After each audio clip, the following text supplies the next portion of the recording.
అన్నిసార్లు నా గురించి మాట్లాడుతున్నారంటే భయం లేకుండా మాట్లాడుకుంటారా? ఉం? ఎవరు మాట్లాడినా సరే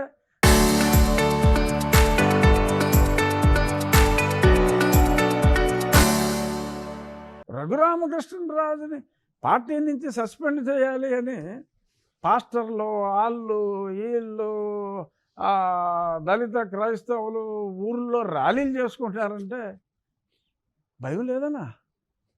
సింపుల్ కామన్ సెన్స్. చాలా భయపడుతున్నారు. ఎందుకు ఆ భయం ఎందుకు క్రియేట్ చేయాల్సిన పరిస్థితి వచ్చింది? ఏదో చిన్న ఇష్యూని లైట్ వేలో తీసుకుపోవాల్సిన నేపథ్యం. అసలు మీరు అనుకుంటే ఆ ఇష్యూ అంత దూరం కూడా వచ్చి ఉండేది కాదు, లైట్ వేలో జరిగిపోయేది. బట్ ఇది ఎందుకు అంత కాంట్రవర్సీలోకి ఎందుకు పోవాలి? ఎందుకు తీసుకెళ్ళిపోయారు దాన్ని? ఇది ఎలాగ మాట్లాడి ఇలా పేకలేరు అలా పేకలేరంటే చూపెడతాం అంతే. I'm ready. అంతేనా? I will face any challenge. It's a legal battle. కానీ మీకు ఇంకా నమ్మకం ఉంది? నమ్మకం ఉంటుందండి. ఎంత రామాయణం అంతా ఇన్ని రాముడికి సీతం అవుతుంది అన్నట్టు చాలా స్పష్టంగా చెప్పాను కదా. It is unauthorised construction. It is not a public place. The land is designated as గుడిపోరంబోక్ ఇన్ ఆల్ ద డాక్యుమెంట్స్. ఎవడో పెచ్చోడు ఏదో వాగి ఏయో డాక్యుమెంట్లు కంటికి కనపడకుండా అక్కడ ఎక్స్పర్ట్ ఆర్డర్ తెచ్చుకుంటే ఏమైంది?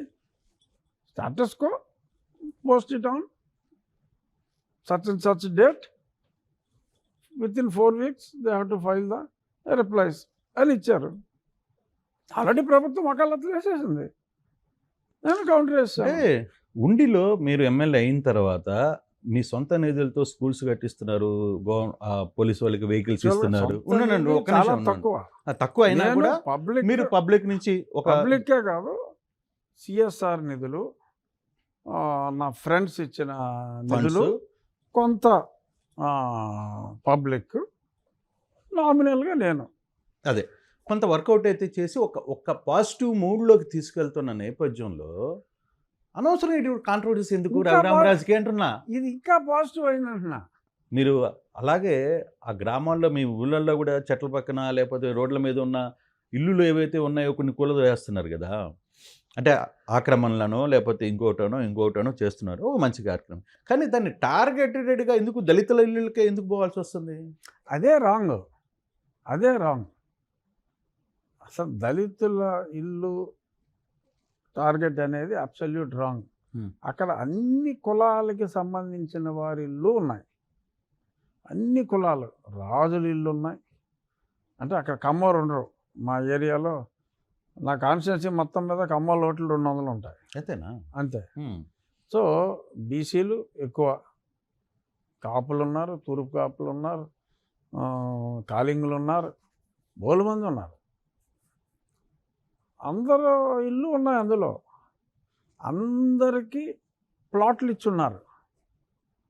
ఆ ఇచ్చిన ప్లాట్లలోకి కొంతమంది అయితే ఇల్లు కూడా కట్టుకుని ఉన్నారు. ఆ ఇల్లు అతికించుకుని ఇందులో ఉంటున్నారు. అలాంటివి కూడా ఉన్నాయి. కాలువల పక్కన ఆక్రమించుకొని అదంతా కూడా వాళ్ళ మలమూత్రాలన్నీ కూడా ఆ కాలువలోకి వదిలి అక్కడికి కోతవేడ దూరంలో అదే కాలువ ఆ ఊరు మంచినీటి చెరువులోకి వెళ్తున్నప్పుడు క్యాన్సర్లో జబ్బులు మ్యాక్సిమం ఉన్నాయి. సుప్రీంకోర్టు డైరెక్షన్స్ చాలా స్పష్టంగా ఉన్నాయి. వాటర్ బాడీ కంటామినేషన్ ఇది చాలా major problem. Water body contamination ఉండకూడదు. ఆ సమయంలో ఏమైందంటే నేను ఎమ్మెల్యే అయిన కొత్తలో ఒక విలేజ్లో చాలా అర్థం కాని దుంపగడప అనే గ్రామంలో ఒక వింత జబ్బు ఏంటో కూడా అర్థం కాల. ఒక ఇద్దరు చనిపోయారు. అంతు చెక్కని వ్యాధి అని అదని ఇదని. ఆ మధ్య ఏలూరులో ఒకసారి వచ్చింది. అలాంటిదే మా ఊరు నా కాన్స్టిట్యున్సీలో వస్తే పెద్ద ఇష్యూ అయింది. ఆ ఇష్యూ అయినప్పుడు ఏంట్రా అని మాట్లాడినప్పుడు వాళ్ళు గుర్తించింది ఏంటంటే ఈ వాటర్ కంటామినేషన్ ఫస్ట్ వాళ్ళ సోర్స్ చూస్తే వాళ్ళు చెప్పింది కరెక్ట్ అయింది.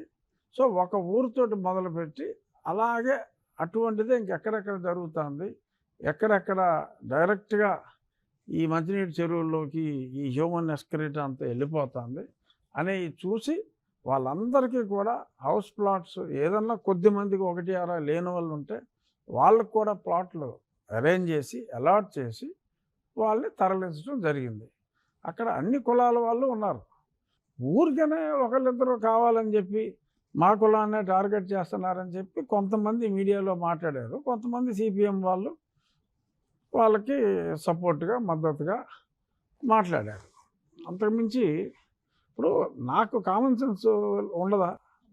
ఓట్లు మళ్ళీ ఓట్లు అడగాల్సింది నేనే కదా, ఎక్కడికైనా ఫైనల్గా అదే కదా, ఫైనల్గా అదే కదా. అయినా సరే మరి నేనేమన్నా పిచ్చోన్నా? ఎందుకు చేయాల్సి వస్తుంది? మామూలుగా రాజకీయ నాయకుడు ఎవడు ఒక అధికారి ఇది తీసేయాలి అని వస్తే అని మీరు కాపాడతారు కదా అని కాపాడతారు. సో మరి నేను ఎందుకు అలా చేయట్లేదు అంటే నాకు రాజకీయం తెలియదా? అసలు నేనేమన్నా తింగరున్నా, నేనేమన్నా పిచ్చోన్నా? అంటే ప్రయారిటీస్ ఉండాలి. అల్టిమేట్గా హ్యూమన్ వెల్ఫేర్ ఈజ్ ఇంపార్టెంట్. ఒకరిద్దరు స్వార్థానికి public should not suffer. So ఆ పాలసీలో if public can understand, larger public got the benefit, only 1 or 2 people temporarily they may suffer for wrongdoing.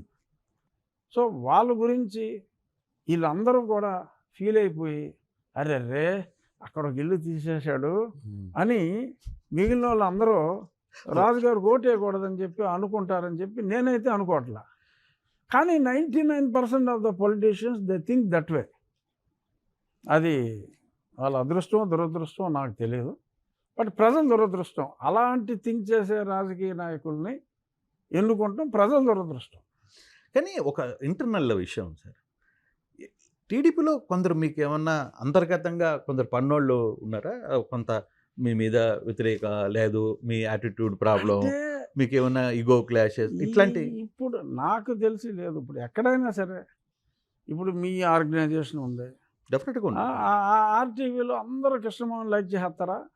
చేయరు కదా.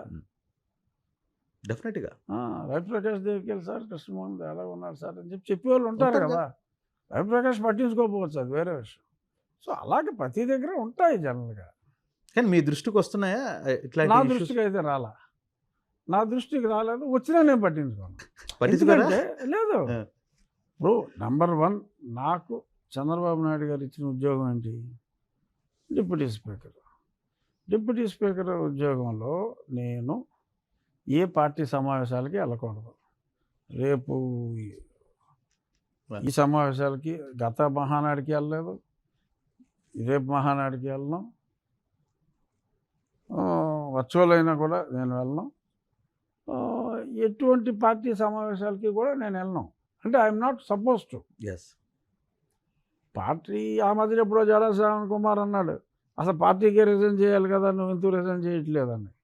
పార్టీకి రిజైన్ చేయాలి అని రూల్ లేదు, బట్ సమావేశాలు జరిగినప్పుడు న్యూట్రల్గా ఉండాలి. అది moral code of conduct.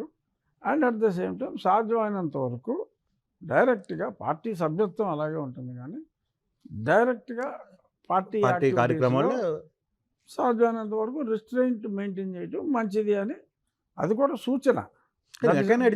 That is not rule. అందుకనే అటువంటి పెద్దల మార్గదర్శకాలు వెంకయ్యనాయుడు గారు స్పీకర్ అయినప్పుడు అది దీనికి అయినప్పుడు చేసినట్టున్నాడు కదా. నాకు తెలిసి వెంకయ్యనాయుడు గారు కాదు, ఎవరు చేయలేదు, ఒక్క సంజీవ్ రెడ్డి గారే చేశారు. బట్ సమావేశాలకు వెళ్ళా, పార్టీ సమావేశాలకి వాటికి వెళ్ళా.